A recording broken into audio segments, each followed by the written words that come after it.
এমবাপ্পেদের জোড়া আঘাতে মুসলিম বিশ্বের শেষ প্রতিনিধি মরক্কোকে বিদায় করে দিয়ে টানা তৃতীয়বারের মতো বিশ্বকাপের সেমিফাইনালে ফ্রান্স। কাতার বিশ্বকাপের পর এবারও কোটি মুসলিম বিশ্বের স্বপ্ন ভেঙে চুরমার করে দিয়ে শেষ চারে জায়গা করে নিল দিদিয়ের দেশমের দল। তবে এই বিশ্বকাপের মঞ্চে যেন থামানোই যাচ্ছে না কিলিয়ান এমবাপ্পেকে। মেসিকে টেক্কা দিয়ে একের পর এক গোল করে বিশ্বকাপে নিজের আধিপত্য জাহির করছেন এই ফরাসি তারকা। এবার কোয়ার্টার ফাইনালের হাই ভোল্টেজ ম্যাচে মরক্কোকে 2-0 গোলে হারিয়ে শেষ চারে পা রাখল ফ্রান্স। আর এই হারের মাধ্যমে কাতার বিশ্বকাপের সেমিফাইনালের ক্ষতে নতুন করে আবারও আঘাত পেল আশরাফ হাকিমিরা।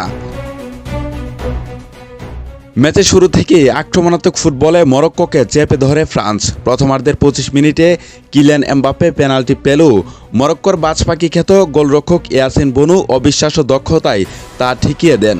ফলে গোলশূন্যভাবেই শেষ হয় প্রথমার্ধ। তবে দ্বিতীয়ার্ধে আর গোল করেননি এমবাপ্পে। ম্যাচের 59 মিনিটে এক দুর্দান্ত কার্লিং শটে ইয়াসিন বনুকে পরাস্ত করে ফ্রান্সকে এগিয়ে দেন তিনি। সেই ধাক্কা মরক্কো সামলে ওঠার আগেই মাত্র 6 মিনিটের ব্যবধানে অর্থাৎ 65 মিনিটে উসমান দেমবেলে নিচু শটে গোল করে ব্যবধান দ্বিগুণ করেন। 2-0 গোল হজম করে ম্যাচ থেকে ছিটকে গেল শেষ মুহূর্ত পর্যন্ত বুক চিতিয়ে লড়াই করেছে মরক্কো। কিন্তু ফ্রান্সের জমাট রক্ষণভাগ ভাঙতে পারেননি তারা।